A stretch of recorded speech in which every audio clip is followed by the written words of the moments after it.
To I Am Not Your Negro documentary was nominated for the Academy Award this year. Best documentary, lost out to OJ Made in America, which I've heard is very, very good. And very long. Very long. It's like what, like 8 Lot hours of- or something. Something like a that. lot Lot of O.J. Simpson stuff lately.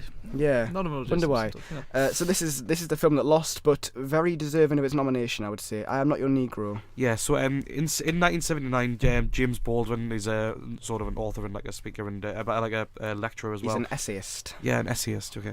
But he wrote a letter to his literary agent about his next project, which he called "Remember This House," which was a sort of personal account of his relationships and the lives of his close friends, and then assassinations of his close friends, Medgar Evers, Malcolm X, and Martin Luther King. Mm-hmm. He died in 1987, but he left 30 pages of a manuscript behind, and now we've got director Raoul Peck, who's bringing the story together in a way that he never finished, and finally rounding it out with Samuel L. Jackson Yes. as the voice of James Baldwin. Yeah. Which is just perfect. I was constantly wondering if that was him the whole way, but If you're gonna get a powerful voice to tell this story, to give it this kind of weight, you Yeah. get Samuel L. Jackson, don't you? That's just yeah, it, you've got to. I mean, it's a bomb.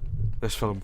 I think that's the best way to say. I mean, it instantly sort of layers on you just how far there is still really to come with them in race relations in the world. I suppose in the same way I as think, like to be honest, Get Out. Ava DuVernay's 13th, Oh, yeah, which was 13th. also nominated for the But same, Get Out as same well. award.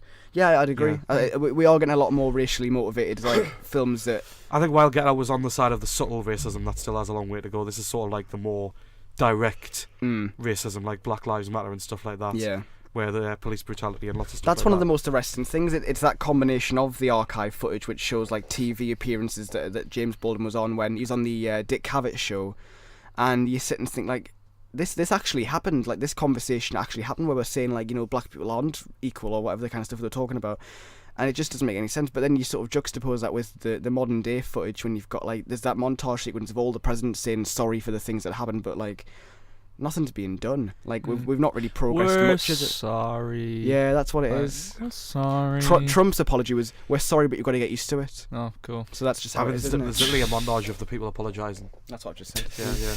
Yeah. Yeah, it's heavy going, but I think the sort of really good use of all the bits of like material they've got. Like that's always the hardest part of a documentary, is to know what to put in. And I'll testify that the minute I'm doing one, and it's just like too much stuff. Hard to get things in the right order. It's not as easy as you'd think. The story they've told here with like quite a bit to work on, but not the whole finished thing. But what they've got from James Baldwin, who gets a writing credit for this, like obviously, it's terrific. And I think what Raoul Peck does with all the multitudes of stuff that he has to work with, he's put it together in a really, really good way. It never drags, it never feels like a sort of history lesson or like a slog. It's somebody's real personal journey. It's somebody's real personal experience of being oppressed. Yeah, And we've got a lot to learn as a generation. It's just a really frank look, really, isn't it? I mean, Very frank. You look at his, you can see them. You can see just how much of a fiery passion he feels for, and it's just a great look at why racism even bothers to exist. So why there is this distinction between race and who we are as people. I'll never know. Like, I will never know. And the thing that struck me the most in this film is the fact that there's that moment where it's sort of where he's talking about how representations in Hollywood earlier on, and he speaks about how on screen he would always see people that look like him as the villains. So he always thought maybe that's why.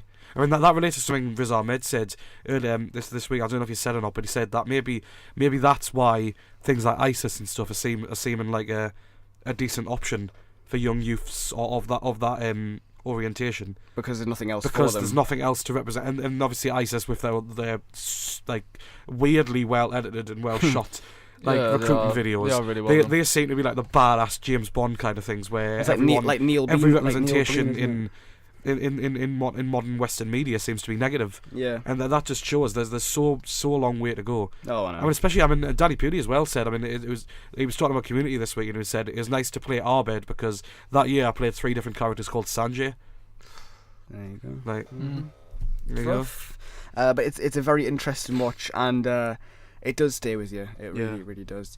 So we've done Naruto, we've done I Am Not Your Negro, we've done Raw, we've done Table